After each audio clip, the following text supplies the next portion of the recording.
Welcome to the bold analysis, ladies and gentlemen, this beautiful month of September. And thank you very much for being a supporter of this channel. We are getting into the month of September, bold again.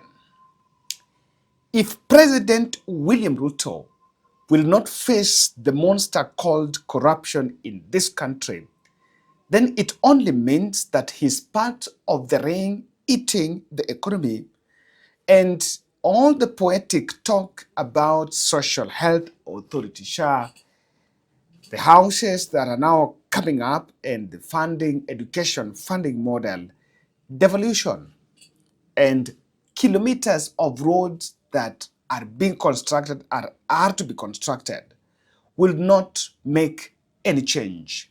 And Wanjiku will continue to discredit what President Ruto packages as the scorecard. So in this podcast, we're going to look at 3 cabinet secretaries, the blue-eyed men around the president. They're shielded, they're protected, not by performance, but by chronism, the friendship with the president. But behind all this is a deep corrosion of the system. We're going to look more into that. If you're watching this podcast for the first time, you've not subscribed, I want to humbly request you to subscribe to our channel, click the notification bell and like our videos. And thank you very much for supporting this podcast. As we normally say, we do extensive research before we come for you for political analysis. And we've also said we are part of the society. So apart from the podcast, we also move a step further and respond and help the society when needed through the foundation. And that is why we just arrived from Joro after a successful event on Saturday. Listen to David Ochieng. This is the tone of this podcast, and this is what I want us to look at in this podcast. Your Excellency, I have one issue. That hizi vitu tunafanya vizuri zote taribika, usirudi kwa ile mambo yako mambo matatu. Go back to those 3 issues. Mambo matatu. Because if you don't fight corruption, if you don't fight indiscipline, if you don't fight incompetence, we will not go anywhere, Your Excellency. So I want to say here in Siaya, kama ni wabunge wako corrupt, fight them. Kama ni court judiciary is corrupt, deal with them. Kama ni your ministers who are corrupt, deal with them. Kama ni counties that are corrupt, deal with them, Your Excellency. Don't spare anybody. Let's build one country. Let's build a country all of us believe in. Finally, Your Excellency. Nimeambiwa kama nimekaa pale kwamba kama tunangoja as we wait for you to do all for us Kisumu, Siaya, Busia Road. Inakaa mbaya sana sasa hiyo, Excellency. It's patches all over. Barabara ya Kisumu mpaka Busia, Excellency, please. Naomba mara 10. Saidia ziko barabara hiyo. Thank you so much. Welcome to Siaya again and God bless you. Rokamano. The president has been crying, talking, wailing about corruption. Jan 2024, it was about corrupt judges. I remember us doing an analysis where president went on top of the car and complained that there are some judges that are derailing the government agenda, and even summoned the Chief Justice Martha Koome to State House. By that time, William Ruto was bulldozing his way to make sure that housing levy is passed by the court. Some parastatals heads have been called. He once came and mentioned names that so and so and so and so should be put on the red list because, according to him, those people are corrupt. Contractors suspended on roads. And while William Ruto, in the wake of the SHA scandal, appears in public with what is, according to me, a PR gimmick, talking about action will be taken on people who steal public money. No arrest, no summons, no sign of investigation has been launched. Absolutely nothing. Ile wizi iliangusha NHIF mpaka kukuwa na madeni ya bilioni 30. Haiwezi kufanyika ndani ya SHA. We will make sure. President Ruto insists no hospital or individual will escape punishment for stealing funds meant for the sick. We are not going to stop at closing the facilities. We are also going to make sure that they refund the money if ever they have been paid. And thirdly, we are going to prosecute them because it is criminal to steal money meant for patients. It is criminal to steal public resources using whatever means. According to President William Ruto, nearly 1,000 health facilities have been shut down following investigations into suspicious fraudulent activities. Speaking at State House Nairobi during a meeting with grassroots leaders from Kiambu County, the president also issued a stern warning to facilities still charging patients for outpatient services, emphasizing that government has already allocated 21 billion Kenya shillings to cover those costs. Bado kuna mahospitali, bado kuna counties ambazo wanaitisha pesa wananchi. Hiyo mahospitali, nyinyi mnanielewa? We are going to prosecute them because it is against the law to charge citizens for a service the government of Kenya has paid for. And this morning exclusively, we actually got an insider who is talking about something that President Ruto is not talking about. In that statement, the head of state is talking about hospitals that defraud SHA. Corruption of SHA is two-way, both on the side of the hospital and on the side of SHA officials. Who makes those approvals? It is in public. Of course, insiders are saying that the scandal, while William Ruto is praising the system for detecting fraud, it is not the system that detected fraud. It is the public that raised questions. You know, I've heard the president saying, defending, unlike NHIF, the SHA is now detecting. It is not the SHA that detected. Why not for Kenyans to demand answers? No one would have been talking about the SHA scandal. And insiders are saying, William Ruto is talking about one side of it, about corruption on the hospitals, that they will even return the money. But there is a question of people sitting at SHA, people sitting at the Ministry of Health. Why are they not really being targeted with that? And that is the question from insider. Oh, someone can send this podcast to the president. Fagia huko MOH. Fagia huko SHA. Huko. It is not just those hospitals. It is an aided systematic corruption. The truth meter, the fight on corruption, if it is dropped, when we speak about SHA money stolen, housing levy money, no one knows how that money is being spent. E-citizen loopholes, how money comes from e-citizen to people's private pockets. The stalled roads. It is sad that the custodians of these state projects are looting and walking scot-free. And for president, Mwananchi is not going to make sense of SHA if a hospital in Kakamega that was established more than 100 years ago by Catholic is closed because NHIF owes it millions amount of money. There are no complaints against that and it has not been paid. This is the problem.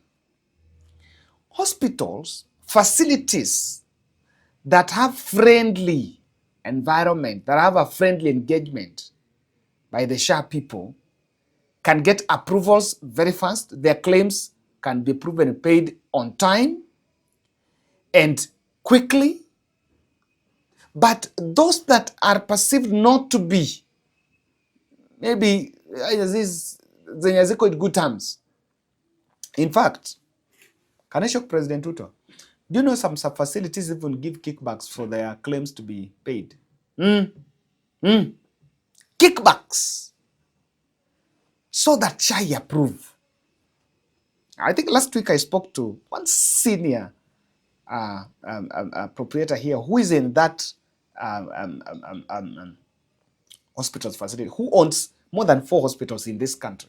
And he told me, Kevin, do you know that I even have to call someone to pay something for these things to work? Do you know?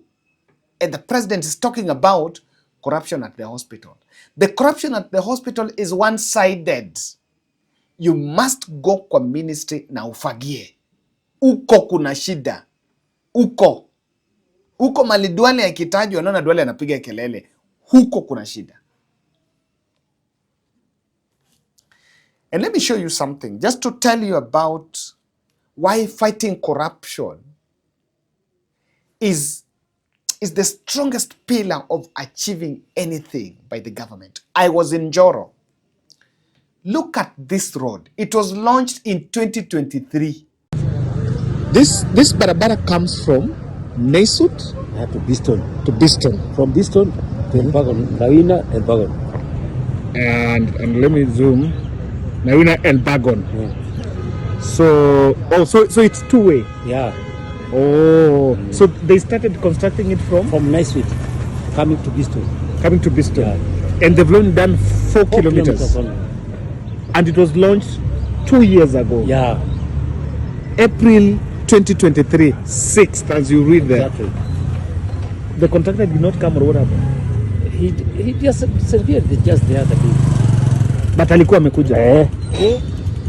Yeah, so the MP should remember, akuja aambie rais akuja atengeneza hii bwana. Hii imekwama. Lakini vile nimesikia, sijui walipatisha contractor. Tena na pimu. Kuna wengine wako on contractor. Yaani wanapima. Wanaipima tena.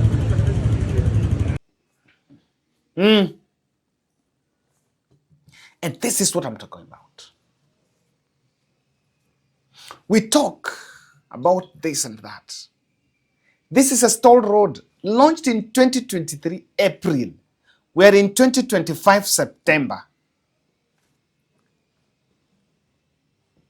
Someone show President Ruto where that road is. And what exactly? So, while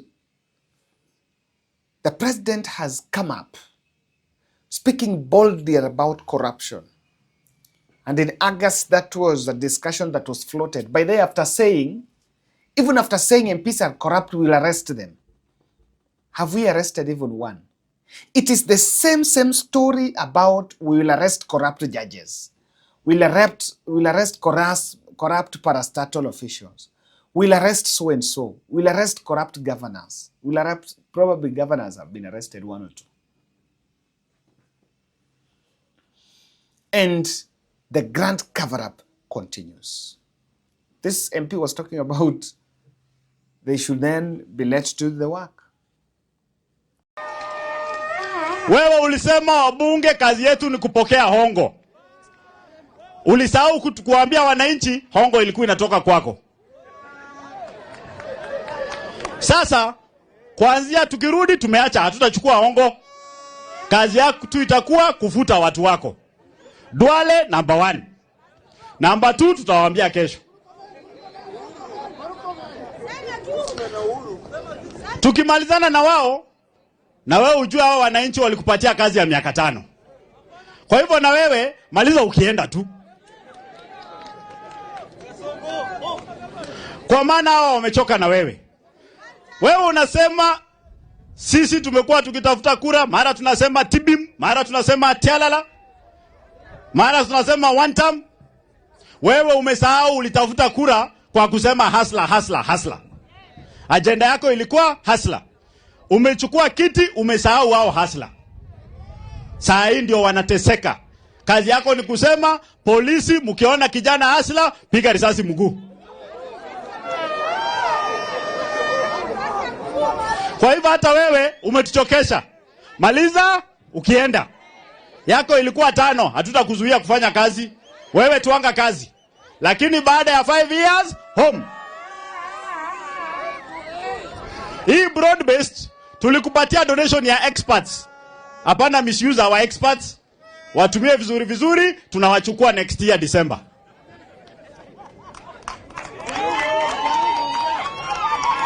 Kitu ingine Bwana Rais, ile miaka ya watu kuja kupiga magoti mbele ya rais kama wajumbe ndio wapate maendeleo, hii hatufanyi. Ulipigiwa kura na wananchi wa Kenya.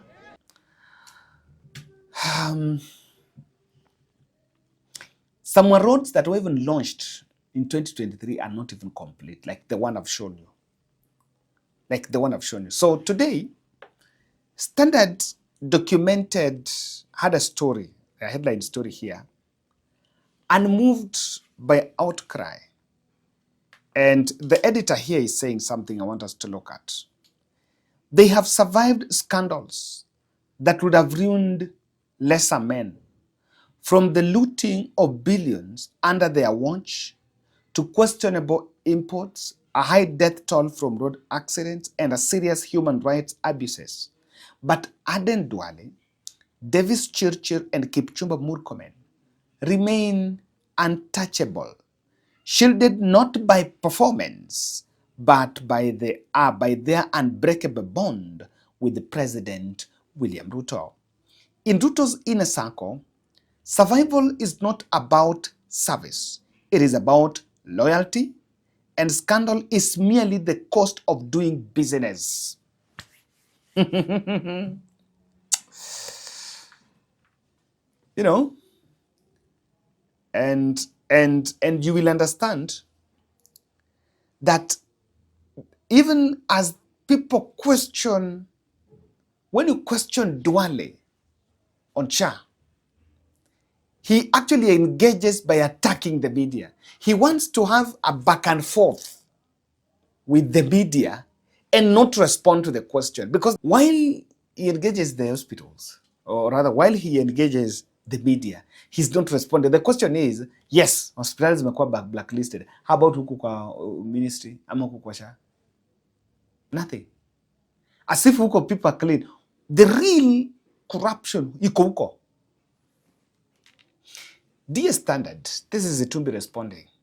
Fungeni newsroom and convert it into a political party. Mulete manifesto, muuze sera na mutangaza editor mgani mnataka kuwa presidential candidate. Your daily fake commentary presented as news is a total shame to journalism.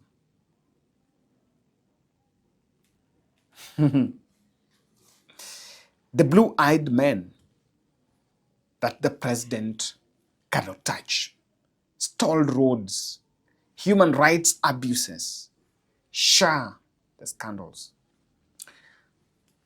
I normally challenge those who even compare the Kenya Kwanza regime to Kibaki 1. Not even Kibaki 2. The Kenya Kwanza cannot even come to Kibaki 2 after the Grand Coalition. It cannot even come closer to Kibaki 2. You remember when John Githongo implicated ministers Chris Murungaru and David Muiraria in the Anglo leasing scandal in 2005. Kibaki fired Chris Murungari and David Muiraria, despite the fact that these were members of his Democratic Party. Here is how Duale tells us that in 2005, during no campaign, is when he met President Ruto. And since then, there have been political bodies and all that. And Chirchir and Murkomen from William Ruto's side. And now, here is the shielding of the 3 blue-eyed cabinet, protected, really, from slaughter. This is what we think. President Ruto wants to protect the image that the government is corrupt. But the cost of protecting that image is more damaging than you rather expose and fix it. It's actually entertaining corruption. Shaz, you know, the truth is this. When we were rolling out the program, it was not about leasing of equipment at the hospitals. I'm not saying it's a bad idea. But the same money, hiyo yenye inafaa itibu watu, ndio inafaa ilipe hiyo. Ilipe 104 billion. And the 104 billion ICT facility that we are using, it was supposed to make sure that there is no fraud. Do you know even NHIF used to detect fraudulent claims? So it's not new. It's not that Chase is detecting and the other one did not detect. NHIF detected. But because it was still the same system protecting itself, that is the same thing. Remember, that is the same thing happening in SHA. And so it doesn't matter whether SHA is detecting and NHIF is detecting. It doesn't matter. In fact, like this one, it's not SHA that raised it. It is the people that raised questions, and then government started responding by saying, look here, what you're saying we already know. We've gone to the system has detected. It is not the system that detected then told the people. It is Kenyans who first raised questions. Then the government went and now started saying, you know, the system has detected too. That's not it. We must fix it. Some of the cabinet members probably are key election players. Look at the docket. Interior is election management docket. The transport, Chir, was an election manager 2013. Remember the chicken gate scandal that nearly took them down.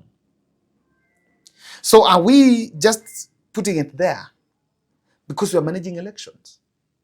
And lastly, the moment corruption is still feeding politics, you cannot fight it. No one has ever asked. MPs, we know the salaries MPs get, and they're almost 290. How comes there are some 20 MPs who are charitable enough to be giving millions every weekend under the guise of economic empowerment? And that is money. Those are proceeds of corruption. Proceeds of corruption. The moment people still splashing millions in the corridors here, campaigning, seeking political loyalty and patronage, we cannot be intentional about fixing corruption. And from this, the voice here is William Ruto must walk the talk. Thank you.